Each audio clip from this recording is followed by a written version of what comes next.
طریقہ کہ خون خرابہ نہ ہو، کیونکہ اہل بیت علیہ السلام کا حتیٰ کربلا میں بھی ایسا نہیں تھا کہ کربلا میں فوراً امام حسین علیہ السلام نے اس طرح سے قیام کر دیا کہ پہلا ہی ان کا آپشن تھا جنگ. نہیں، آپ تاریخ کربلا پڑھیے تو اس میں بہت سارے اور معاملات آپ کو نظر آئیں گے. تو اہل بیت علیہ السلام نے حتی الامکان خون ریزی کو اوائڈ کیا. صحیح ہے. اس صلح کو لینے کا یہ مطلب نہیں کہ رسول اللہ صلی اللہ علیہ وسلم نے صلح کر لی تو ہماری بھی کفار مکہ سے ہماری بھی صلح ہے پھر. نہ اس صلح کا خالی یہ مطلب ہے کہ اس وقت رسول اللہ صلی اللہ علیہ وسلم نے یہ مناسب نہیں سمجھا اور حتی الامکان کوشش کی کہ چونکہ حج کے ارادے سے آئے ہوئے تھے تو اس وقت یہاں پہ اس طرح سے خون ریزی نہ ہو. آپ اس کو خالی اس تناظر اس پہلو میں دیکھیے جس تناظر میں وہ کام انجام دیا گیا. آپ مکمل ایک شخصیت کو، تاریخ کو دیکھتے ہیں.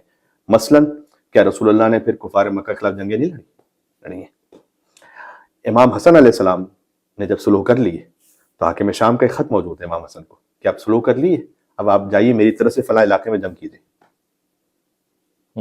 امام حسن نے پتہ ہے کیا جواب دیا؟ امام حسن مصطفیٰ علیہ السلام نے جواب دیا کہ اگر تلوار نکالنا ہی اور چلانا ہی مقصود ہوتا تو سب سے پہلے میں تیرے خلاف نکالتا. میں تلوار نکالنا نہیں چاہتا تو میں وہاں جا کے کیوں لڑوں؟ سب سے پہلے تو میں تیرے خلاف تلوار نکالتا. تو یہ بڑا واضح موقف ہے امام حسن مصطفیٰ علیہ السلام کا ان تمام معاملات میں. اور آپ خط و خطابت سے دیکھ لیجیے، آپ اس وقت کے مکالمے سے دیکھ لیجیے کہ امام حسن علیہ السلام نے ایک مرتبہ، کم سے کم پھر اتنا تو ہے کہ جو امام حسن علیہ السلام نے کہا ہے ان کو اور اس وقت دربار میں جتنے تھے وہ اگر ہم کہیں تو پھر کیا تکلیف ہے اور کیا اعتراض ہے.